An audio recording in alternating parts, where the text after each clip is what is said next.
had 4 days to find a wife, or I was going to lose my daughter forever. My name is Grady Sutton.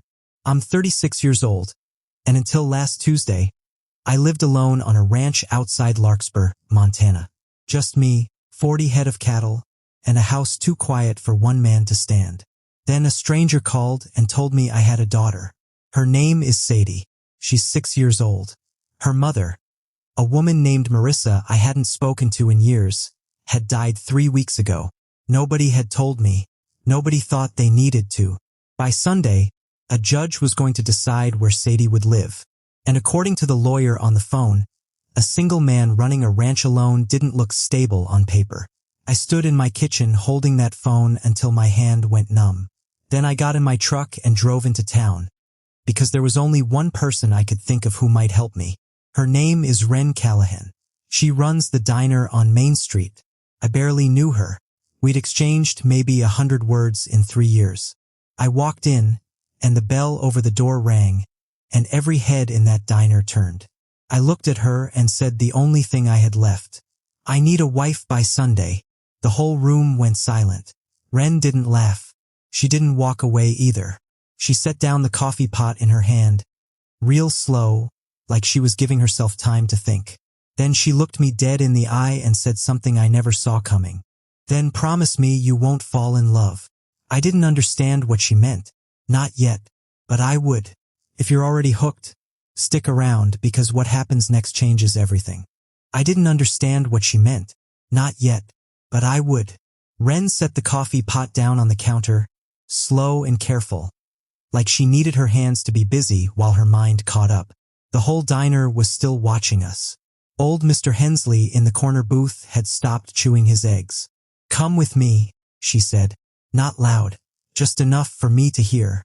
She walked toward the back, past the kitchen window, into a little office that smelled like coffee grounds and burnt toast. I followed her in. She shut the door behind us, and the noise from the diner went soft and far away. Start talking, she said. All of it. So I did. I told her about Marissa, about the 2 years we were together back when I was still working construction in Bozeman. I told her how it ended bad. Both of us saying things we didn't mean, and how she moved to Spokane not long after. I told her I never knew. Not about the baby. Not about any of it. She tried to reach me, I said.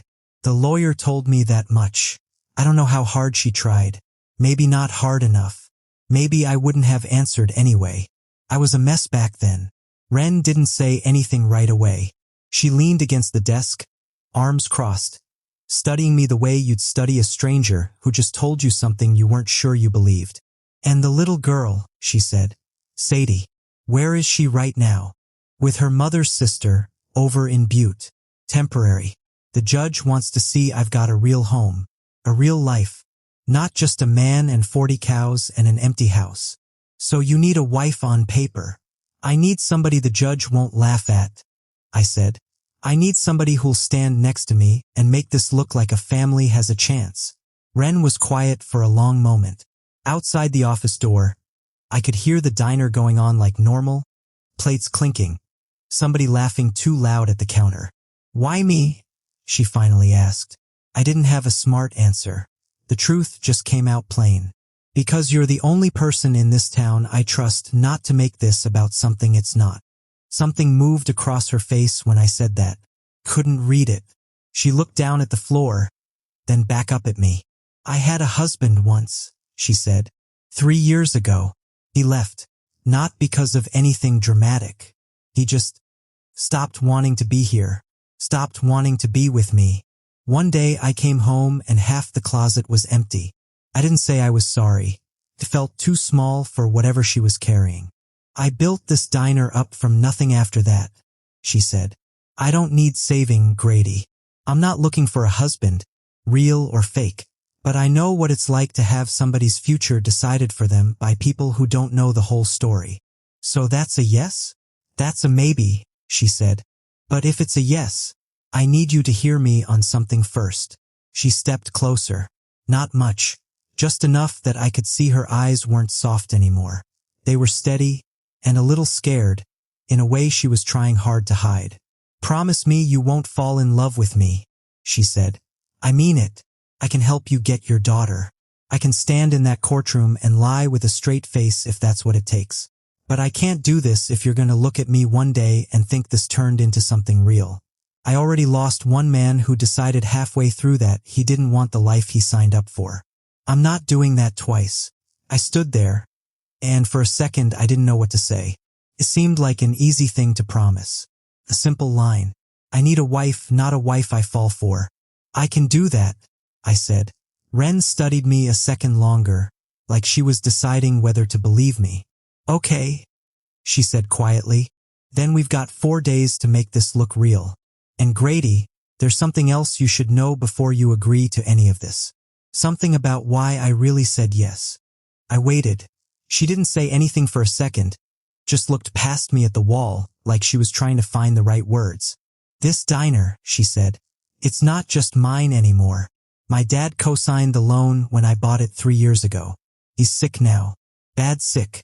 Medical bills are eating everything I make, and the bank's been talking about restructuring the loan.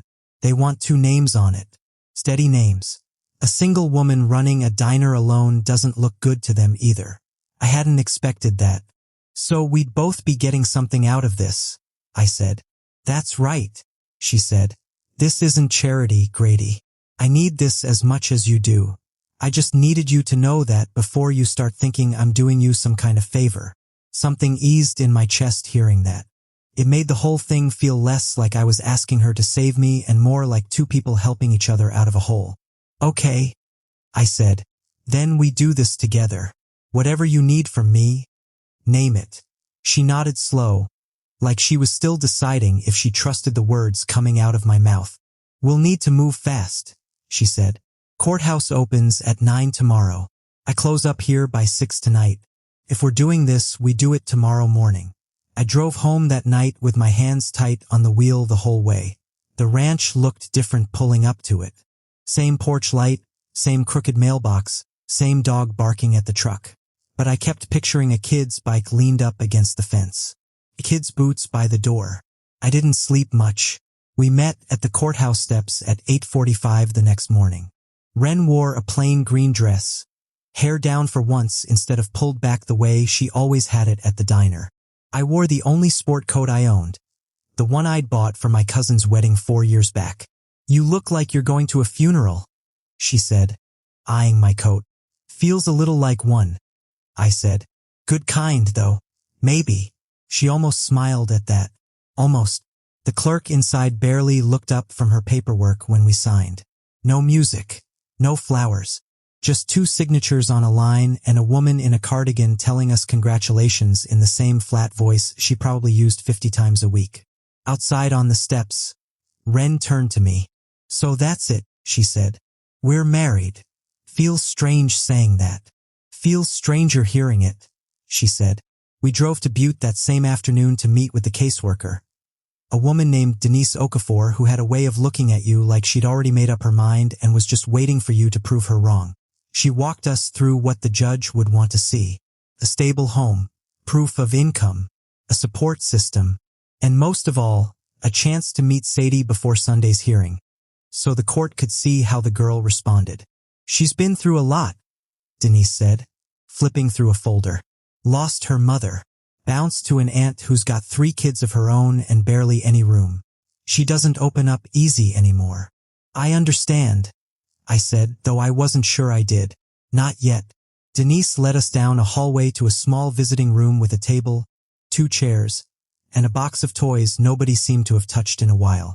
A few minutes later, the door opened, and a woman I hadn't met walked in first. Behind her came a little girl with dark hair pulled into a messy braid, wearing a jacket 2 sizes too big. She stopped in the doorway and stared at me. Not scared exactly, just careful, the way you'd look at a dog you weren't sure would bite. Sadie, Denise said gently, this is your father, Grady. The girl didn't move. She just kept staring, like she was trying to decide if I was real. Then she said something I wasn't ready for. Something that made the caseworker go still, and made Wren's hand tighten around mine under the table. Sadie's eyes stayed locked on mine. Mom said you didn't want me, she said, flat. like she'd practiced saying it so it wouldn't hurt so much coming out. The room went quiet. Denise glanced at me, waiting to see how I'd handle it. Wren's hand was still wrapped around mine, steady, like she was holding me up without anyone noticing. I got down on one knee so I wasn't looking down at her. I didn't know about you, I said. Not until 3 days ago. If I had known, Sadie, I would have been there. I need you to know that. She studied me for a long moment, the way a kid does when they're deciding whether an adult is lying to their face. Kids are usually better at spotting it than we give them credit for. That's what everybody says, she said. I know, I said. I can't make you believe me right now. I just want the chance to show you. She looked past me then at Wren. Who's she? This is Wren, I said. She's my wife.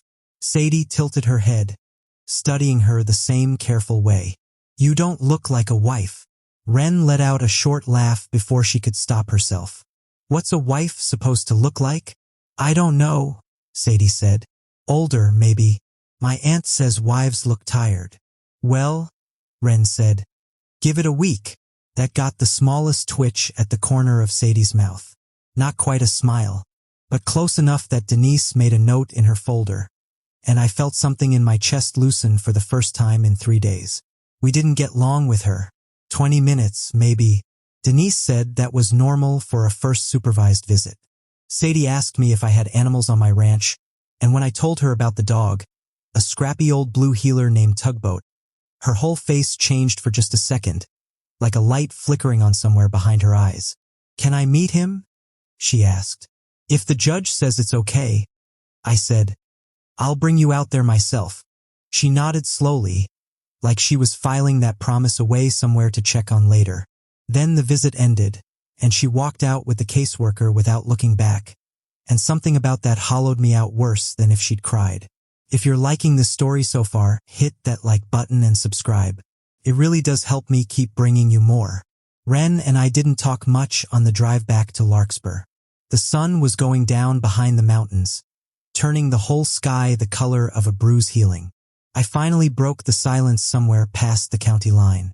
Thank you, I said, for back there, for the wife joke. Kids need something to laugh at, Wren said, looking out the window, especially the ones who've stopped expecting anything good to happen to them. You're good with her. Wren didn't answer right away. When she finally spoke, her voice had gone quieter. I used to want kids, she said, before everything happened with Danny. We tried for 2 years. Didn't work out. And then he left, so I guess it doesn't matter now. I didn't know what to say to that, so I just kept driving and let the quiet sit between us instead of trying to fill it with something clumsy. When we got back to the ranch, I showed her the spare room down the hall from mine, the one I'd already started clearing out that morning before sunrise, moving boxes to the barn, dragging in an old dresser that used to be my mother's. Wren stood in the doorway and looked around at the bare walls, the twin bed with mismatched sheets, the single lamp on the nightstand. This is where she'd sleep, she said. Not a question, just taking it in. If the judge says yes, I said. If I can prove this is a real home. Wren turned to look at me, and for the first time since the diner, her guard seemed to drop just a little. Grady, she said, there's something you need to know about Sunday's hearing. Denise mentioned it to me quietly, back at the office when you were signing the paperwork. Something she didn't want to say in front of you yet. I felt my stomach drop. What is it? I asked. Wren crossed her arms, like she was bracing herself to say something she didn't want to say. Sadie's mother left a letter, she said. Marissa wrote it before she died. Denise said it names someone else. Somebody Marissa wanted considered for guardianship if you couldn't be found or didn't want the responsibility. Who? Marissa's older brother, a man named Wesley Cole. He lives in Helena. Denise said he's already filed papers with the court. He's going to be at the hearing Sunday, asking the judge to give him custody instead. I sat down on the edge of the bare bed, the one that was supposed to be Sadie's, and put my head in my hands for a second. She never mentioned a brother, I said. Not once. Not in 7 years. Maybe there's a reason for that, Wren said carefully. Denise didn't say much else, just that he's got money. A house in a good school district. A wife of his own, no kids yet. On paper, he probably looks better than us. On paper, I said. That's the problem, Grady. This whole thing is going to come down to paper. What we can prove in 4 days. I stood up and walked to the window, looking out at the dark shape of the barn. The fence line I'd walked 1,000 times without ever once thinking about who might walk it with me. Tugboat barked once out by the porch, then went quiet. We keep going, I said. That's all we can do. We show up Sunday and we show the judge what real looks like, even if it started out as a piece of paper. Wren didn't say anything for a moment. Then she came and stood beside me at the window. There's something else, she said. Something I haven't told you yet. I turned to look at her. Her jaw was tight, like she was working up the nerve to say something that scared her more than the custody hearing did. Wesley called the diner this afternoon, she said. Before we even got back from Butte. He must have gotten my number from Denise's office, or maybe he already knew about the marriage somehow. He asked to meet with me, alone, tomorrow morning. Why would he want to meet with you? I don't know, Wren said. But he said it was about you, about us. He said he had something I needed to see before Sunday. The room felt smaller all of a sudden. I thought about the diner, about her father's medical bills, about the loan the bank wanted restructured, and a cold feeling crawled up the back of my neck. Wren, I said slowly, is there any reason a stranger from Helena would think he could get to you? Any reason he'd think you were somebody he could buy? She looked at me for a long moment, and something flickered behind her eyes I couldn't quite name. Guilt, maybe, or fear, or something else I wasn't ready to guess at yet. I don't know what he wants, she said, but I think we should find out together, both of us. Tomorrow morning. I nodded, even though every instinct in me wanted to drive to Helena tonight and find out for myself. Okay, I said. Together. She held my gaze a second longer than she needed to, and for the first time since I'd walked into that diner and blurted out the strangest sentence of my life, I saw something soften in her face that had nothing to do with the ranch, or the custody hearing, or the promise she'd made me keep. Then she looked away fast, like she'd caught herself doing something she wasn't supposed to. Get some sleep, Grady, she said, already walking toward the door. Tomorrow's going to be a long day. She paused in the hallway, her hand on the frame, and looked back at me one more time. And Grady, she said quietly, whatever Wesley shows me tomorrow, I need you to remember something.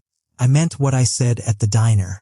I need you to remember that, no matter what happens next.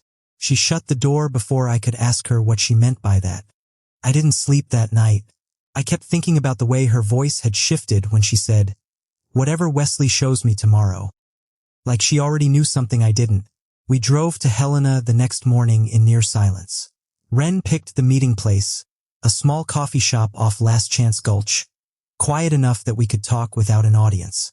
Wesley Cole was already there when we walked in. Tall, clean-cut, the kind of man who looked like he'd never once had dirt under his fingernails. He didn't stand when we sat down. He just slid a folder across the table.